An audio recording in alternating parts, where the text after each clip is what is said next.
उत्तर प्रदेश सरकार सरकारी स्कूलों में पढ़ने वाले बच्चों को अच्छी शिक्षा और समय पर भोजन मिले, इसको लेकर लगातार काम कर रही है। लेकिन जिम्मेदार अधिकारी चंद पैसों के लालच में सरकार के मंसूबों पर पानी फेर रही हैं। ऐसा ही एक मामला प्रयागराज से सामने आया है, जहां बच्चों को ना भोजन मिल रहा है और ना ही स्कूल में समय पर शिक्षक पहुंच रहे हैं। देखिए ये रिपोर्ट।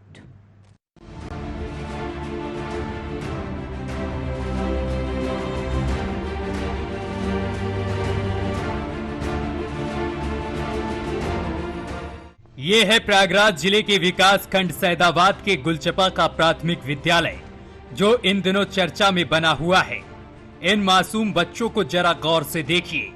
ये मासूम बच्चे समय से सुबह स्कूल आते हैं, लेकिन शिक्षक हाजिरी लगाकर वापस चले जाते हैं, जिस कारण ये मासूम बच्चे शिक्षा से वंचित रह जा रहे हैं।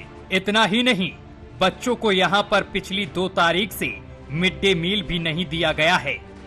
इन मासूम बच्चों ने कैमरे पर बताया है कि ना स्कूल में भोजन दिया जाता है और ना ही शिक्षक स्कूल आते हैं, और जो आते हैं वो भी समय पर नहीं आते हैं। कौन सी क्लास में पढ़ते हो? 4। ये प्राथमिक विद्यालय कहाँ का है? गुलचपा। अच्छा ये बताइए, मास्टर साहब आए हैं आपके टीचर? नहीं है, रोज आते थे। अच्छा, तो कितना बजे से क्लास चल रहा है? 8। अच्छा, एमडीएम की क्या व्यवस्था, खाना कितना दिन से नहीं मिल रहा आप लोगों को? खाना शुक्रवार से नहीं। शुक्रवार से लगातार खाना नहीं मिल पा रहा है। क्या समस्या, टीचर के द्वारा कोई समस्या बोली गई? पिछली 2 तारीख से स्कूल में बच्चों को मिड डे मील नहीं दिया जा रहा है, जिससे बच्चे भूख से तड़प रहे हैं। बच्चे जब इसकी शिकायत करते हैं तो उन्हें डांट कर चुप करा दिया जाता है। जब इस प्रकरण को लेकर मीडिया कर्मियों ने प्रधानाचार्य देवेंद्र सिंह से बात की, तो उन्होंने ये कहते हुए अपना पल्ला झाड़ लिया कि प्रधान और कोटेदार राशन ही नहीं दे रहे हैं, तो क्या हम अपने घर से खिलाएं? आपकी कोई जिम्मेदारी नहीं है? हमारी जिम्मेदारी है कि हम व्यवस्था देंगे। यहाँ पर भाई ये लोग राशन भेजेंगे तो हम लोग बनवाएंगे, बच्चों को खिलवाएंगे। अच्छा, तो सर सोमवार से लेकर शनिवार तक जो मेनू है एमडीएम का क्या है? सोमवार को रोटी सब्जी है, फल है, मंगलवार को दाल चावल है, बुधवार को तहरी दूध है, फिर रोटी सब्जी है, शुक्र को तहरी है, शनिवार के दाल चावल है। तो सर जो शुक्रवार से खाना बच्चों को नहीं मिल पा रहा है, इसकी शिकायत कहीं आपने किया है? हाँ सर, एबीएसओ को हम कर चुके हैं। तो ये किसकी लापरवाही है इसमें? अब इसमें कोटेदार जब गल्ला नहीं देंगे। नहीं, प्रधान जी का क्या रोल रहता है इसमें?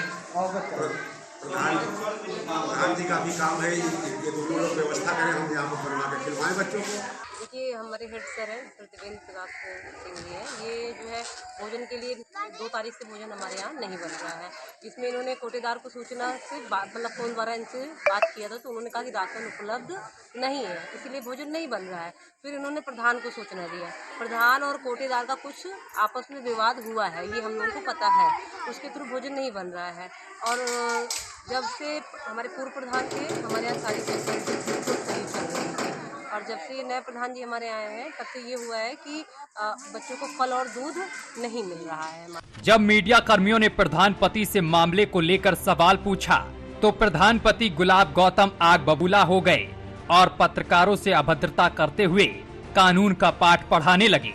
इतना ही नहीं, प्रधानपति गुलाब गौतम ने प्राथमिक विद्यालय में आने के लिए पत्रकारों से आदेश पत्र भी मांग लिया। इस मामले में कोटेदार शेषमणि से बात की गई, तो कोटेदार का साफ कहना था कि हमारे द्वारा ग्राम प्रधान और प्रधानाध्यापक को राशन मुहैया करवा दिया गया है।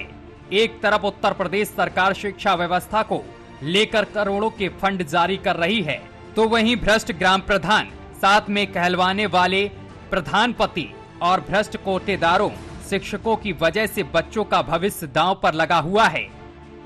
साथ ही सरकारी पैसे की बंदरबाट की जा रही है, जहां मिड डे मील के तहत सप्ताह में बदल बदल कर भोजन दिया जाना चाहिए, साथ में फल और दूध बच्चों को दिया जाना अनिवार्य है। लेकिन यहां तो सप्ताह भर से इन मासूम बच्चों को खाना तक नहीं दिया गया है। बच्चे भूख से तड़प रहे हैं। अब देखना होगा कि लापरवाह और भ्रष्ट लोगों पर जिला प्रशासन कब कार्रवाई करता है।